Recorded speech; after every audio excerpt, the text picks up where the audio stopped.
নমস্কার বন্ধুরা, আমি জগন্নাথ চক্রবর্তী। আপনারা দেখছেন কর্মস্থান। আজকে আমি চলে এসেছি আরও একটি নতুন ভ্যাকেন্সি নিয়ে, যার নোটিফিকেশান বের করা হয়েছে DFCCIL এর তরফ থেকে। তো বন্ধুরা, যদি নেম অফ পোস্টের কথা বলা হয় তো এখানে সিভিল ইঞ্জিনিয়ারিংয়ের জন্য দুটি পোস্টের জন্য বেরিয়েছে।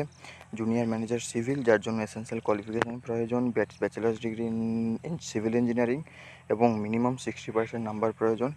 আর টোটাল নাম্বার অফ ভ্যাকেন্সি যদি কথা বলা হয় তো এখানে টোটাল নাম্বার অফ ভ্যাকেন্সি রাখা হয়েছে 31টি। এসসির জন্য রিজার্ভেশন রাখা হয়েছে 4টি, এসটির জন্য 2টো, ওবিসি এনসিএল এর জন্য 8টি, ইডাব্লিউএস এর জন্য 3টি এবং আনরিজার্ভের জন্য 14টি। আর সেকেন্ড পোস্টে যদি কথা বলা হয় তো এখানে সেকেন্ড পোস্ট রাখা হয়েছে এক্সিকিউটিভ সিভিল, যার জন্য এসেন্সিয়াল কোয়ালিফিকেশানের যদি কথা বলা হয় 3 years diploma in civil engineering এবং ট্রান্সপোর্টেশন এবং কনস্ট্রাকশন টেকনোলজি এটসেট্রা এবং এখানেও মিনিমাম 60% নাম্বার চাওয়া হয়েছে। আর যদি টোটাল নাম্বার অফ ভ্যাকেন্সির কথা বলা হয় তো এখানে টোটাল নাম্বার অফ ভ্যাকেন্সি রাখা হয়েছে 73টি। এসসির জন্য রিজার্ভেশন রাখা হয়েছে 11টি, এসটির জন্য 8টি, ওবিসি এনসিএল এর জন্য 16টি এবং ইডাব্লিউএস এর জন্য 6টি। আর আনরিজার্ভ ক্যাটাগরির জন্য রাখা হয়েছে 32টি।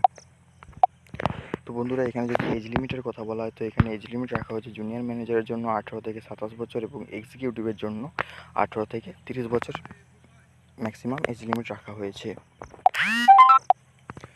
সিলেকশন প্রসেসের যদি কথা বলা হয় তো এখানে সিলেকশন প্রসিডিউর রাখা হয়েছে জুনিয়র ম্যানেজার সিভিলের জন্য সিবিটি টেস্ট হবে এবং ডকুমেন্ট ভেরিফিকেশন হবে, ইন্টারভিউ হবে আর মেডিকেল টেস্ট হবে। আর এক্সিকিউটিভ সিভিলের জন্য যদি কথা বলা হয় তো এখানে সিবিটি হবে, ডকুমেন্ট ভেরিফিকেশন হবে এবং মেডিকেল টেস্ট হবে। এখানে কোনো এক্সিকিউটিভ সিভিলের জন্য কোনো ইন্টারভিউ হবে না।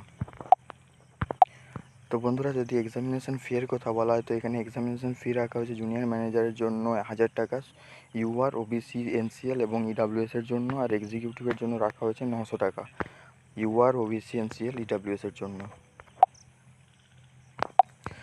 আর একটি কথা বলতে ভুলে গিয়েছিলাম, এখানে ফ্রেশাররা সম্পূর্ণভাবে এলিজিবল, কিন্তু এখানে ফাইনাল ইয়াররা কোনোরকমভাবে এলিজিবল না, তাদের কোনোরকম এলিজিবল না। তো বন্ধুরা, ভিডিওটি যদি ভালো লাগে তো অবশ্যই লাইক করবেন, কমেন্ট করবেন, ভিডিওটি বন্ধুদের সাথে শেয়ার করবেন এবং নতুন নতুন ভ্যাকেন্সি সম্বন্ধে সবার আগে পাওয়ার জন্য চ্যানেলটিকে অবশ্যই সাবস্ক্রাইব করবেন। ধন্যবাদ।